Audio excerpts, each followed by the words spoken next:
গরম গরম কচুরি আর তার সাথে আলুর তরকারি। উফ, ব্যাপারটা কিন্তু বেশ জমে যাবে। আজকে তাই বানিয়ে ফেলবো কচুরি আর আলুর তরকারি। প্রথমে আলুর তরকারি বানিয়ে নেব। তার জন্য আমি আলু নিয়ে নিয়েছি খোসা সমেত। আলুগুলোকে আমি কেটে নিয়েছি। তারপর কড়াইয়ের মধ্যে সর্ষের তেল দিয়ে একটুখানি হিং, লঙ্কা আর পাঁচফোড়ন দিয়ে দিলাম। সবগুলোকে একটু ভালো করে 10-20 সেকেন্ড মতো নাড়িয়ে নেব। তারপরে কিন্তু আমি আলুগুলোকে দিয়ে দিচ্ছি। এবার আলুগুলোকে ভালো করে ভাজা ভাজা করে নিতে হবে। আর এটা কিন্তু খোসা সমেত হলে পুরোপুরি দোকানের মতো খেতে হয়, তাই কিন্তু আমি খোসাটা একদম ছাড়াইনি। এখানে আমি একটুখানি নুন দিয়ে দিলাম, আমি এখানে রক সল্ট ব্যবহার করেছি। আর একটু হলুদ গুঁড়ো দিয়ে দিলাম, আর দিয়ে দিলাম একটু জিরে গুঁড়ো। এগুলো আপনারা পরিমাণ মতো দেবেন, কতটা আলু আছে তার উপর। এবার ভালো করে মিশিয়ে নেব। তারপরে আমি এখানে কয়েকটা কাঁচা লঙ্কা দিয়ে দিচ্ছি। ঝালটা আপনারা আপনাদের স্বাদ মতো দেবেন। আর এখানে আমি একটু জল দিয়ে দিচ্ছি যাতে আলুগুলো ভালোভাবে সেদ্ধ হয়। এবার আলুর তরকারিটা আমরা ঢাকা দিয়ে দেব যাতে ভালো করে তরকারিটা সেদ্ধ হয়ে যায়। এদিকে আমি এখানে মটরশুঁটি ছাড়িয়ে নিয়েছি। প্রথমে আমি মটরশুঁটির পুরটা তৈরি করে নেব, কারণ এটা কড়াইশুঁটির কচুরি করব। এইবার মটরশুঁটিগুলোর মধ্যে আমি একটুখানি নুন দিয়ে নিচ্ছি মিক্সির জারের মধ্যে, আর লঙ্কা দিয়ে দিলাম, শুকনো লঙ্কা একটা, আর আমি একটু জিরে গুঁড়ো নিয়ে নিচ্ছি, আর কাঁচা লঙ্কা দিয়ে দিচ্ছি পরিমাণ মতো, আর একটুখানি চিনি দিয়ে দিচ্ছি। আপনারা চাইলে চিনিটাকে নাও দিতে পারেন, কিন্তু এটাতে পুরের স্বাদটা খুব ভালো হয়, তাই জন্য আমি চিনিটা ইউজ করলাম। আর অল্প একটু জল দিয়ে নিচ্ছি, বেশি জল কিন্তু দেবেন না, তাহলে ভীষণ কাদা কাদা হয়ে যাবে। এবার আমরা পুরটাকে তৈরি করে নিলাম। পুরটা কিন্তু ভালো করে মিক্সিতে মিশে গেছে। এইবার এদিকে আমরা দেখে নেব তরকারির কী অবস্থা। তরকারি কিন্তু মোটামুটি রেডি হয়ে গেছে, সেদ্ধ হয়ে গেছে আলুগুলো। এবার আমি কিন্তু এখানে একটু রসগোল্লার রস দিয়ে নিলাম। এখানে আমি নলেন গুড়ের রসগোল্লার রস দিয়েছি। রসগোল্লার রস দিলে কিন্তু কচুরির তরকারি পুরোপুরি দোকানের মতোই হয়, দোকানেও কিন্তু রসগোল্লার রস ব্যবহার করে।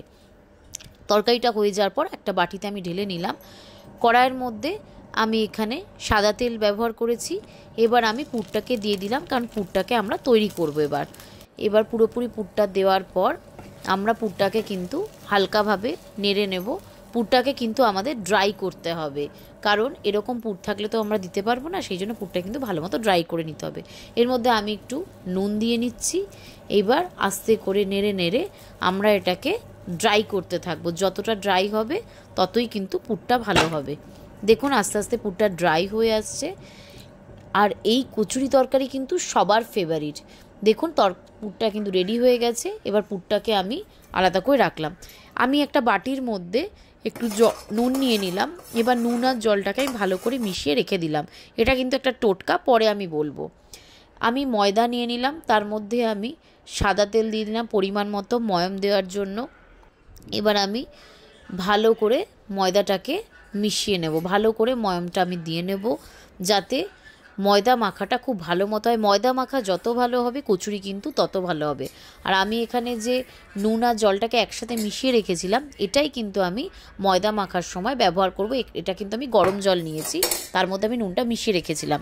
আর এই নুন কিন্তু গরম জলের মধ্যে আগে থেকে মেশানো থাকলে, তাহলে কিন্তু ময়দার মধ্যে এই জলটা ব্যবহার করলে কিন্তু খুব ভালো মতো ময়দার মধ্যে নুনটা মিশে যায়। আমি কিন্তু আলাদা করে ময়দাতে নুন দিলাম না, এটা কিন্তু আমার একটা টিপস। আমি কিন্তু এভাবেই ময়দা মাখি, তাতে কি নুন জলটা দিলে ভালো মতো নুনটা ছড়িয়ে যেতে পারে।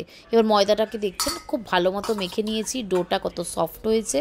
এবার কিন্তু আমি ওপর থেকে একটুখানি তেল এর মধ্যে লাগিয়ে নেব। এবার আমি উপর থেকে তেলটা লাগিয়ে নিয়ে এটাকে মোটামুটি আমি ঢাকা দিয়ে আপাতত রেখে দেব কিছুক্ষণের জন্য। ময়দাটা কিন্তু ভীষণ সফট হয়েছে এবং খুব সুন্দরভাবে মাখা হয়েছে। এইভাবেই কিন্তু আপনার বাড়িতে ময়দাটা মাখবেন। এবার আমি এদিকে কিছুক্ষণ ঢাকা দিয়ে রাখার পর ঢাকাটা সরিয়ে মোটামুটি 15-20 মিনিট রাখলেই হবে, বা আধ ঘন্টাও রাখতে পারেন।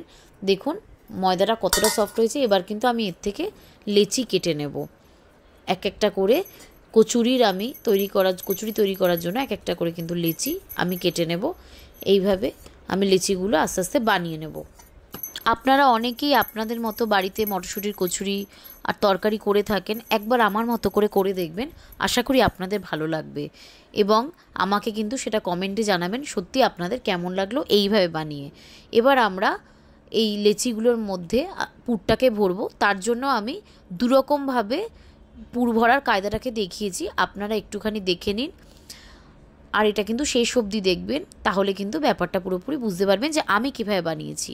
এইভাবে প্রথমে পুরটা নিয়ে আমি এইভাবে প্রথমে মুড়ে দিচ্ছি। কিভাবে মুড়ছি আপনারা দেখতেই পাচ্ছেন। এটা এক রকমের প্রসেস, যে এইভাবে মুড়ে কিন্তু আমরা লেচিটার মধ্যে মটরশুঁটির পুরটা ভরে এইভাবে তৈরি করে রাখলাম।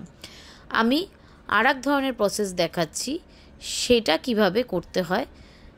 রান্নার ভিডিওটা দেখতে দেখতে যারা আমার চ্যানেলে নতুন আছেন তারা অবশ্যই আমার চ্যানেলটাকে সাবস্ক্রাইব করে নেবেন, যাতে আপনারা রান্নার এরকম ভিডিও পেতে পারেন, এবং আমি রেস্টুরেন্ট ব্লগিংও করি, সেটাও আপনারা পেয়ে যাবেন। আর এক ধরনের প্রসেস যেটা আমি বলছিলাম, সেটাকে আমি মটরশুঁটির পুরটাকে প্রথমে হাতের মধ্যে একটুখানি গোল করে পাকিয়ে নিলাম। এইবার আমি ভাজটাকে এই রকমভাবে করছি। সাধারণত মোমো বানানোর সময়ও কিন্তু আমরা এরকমভাবে ভাজ করে থাকি। এটা কিন্তু মোমের মতোই অনেকটা ভাজটা হবে। তো এইভাবেও কিন্তু আপনারা ভাজ করে এই ডোটাকে তৈরি করতে পারেন। তো এইভাবে হাত দিয়ে হালকা করে চেপে চেপে দিতে হবে, যাতে মটরশুঁটিগুলো বাইরে না আসতে পারে। অতিরিক্ত মটরশুঁটি দেবেন না, কারণ অতিরিক্ত পুর দিয়ে দিলে কিন্তু সেটা কিন্তু বেলার সময় পুরগুলো বেরিয়ে আসবে, এবং কচুরিটা কিন্তু একদমই ফুলবে না, এবং ওটা কিন্তু দেখতেও বাজে লাগে। এইভাবে আমরা সমস্ত ডোটাকে আস্তে আস্তে করে পুরোপুরি বানিয়ে ফেলবো। এবার শুরু হলো বেলার পালা, ভাজার আগের লাস্ট স্টেপ। আমি সামান্য তেল মাখিয়ে নিয়ে এভাবে হালকা করে বেলে নেব। হালকা হাতে বেলবেন, না হলে কিন্তু পুর ফেটে বাইরে বেরিয়ে আসার চান্স আছে খুব। এভাবে ভালো করে একটা একটা করে গোল গোল করে আমরা কচুরিগুলোকে বেলে নেব। কচুরিগুলোকে সুন্দর করে গোল গোল করে আমি বেলে নিয়েছি। এবার কড়াইয়ের মধ্যে তেল দিয়ে, তেলটাকে কিন্তু ভীষণ ভালো করে গরম করে নেবেন। তারপরে একটা একটা করে কচুরি আমরা ছাড়বো, দিয়ে এইভাবে তেলটাকে ওপর দিয়ে আস্তে আস্তে দেব, যাতে কচুরিগুলো ফুলে যায়। দেখুন আস্তে আস্তে কচুরিটা কীরকমভাবে ফুলে উঠছে। আমরা ভালো করে একদিকটা হয়ে গেলে অপর দিকটা আমরা হালকাভাবে ঘুরিয়ে দেব, যাতে দুদিকটাই ভালো করে কচুরিটা ভাজা হয়।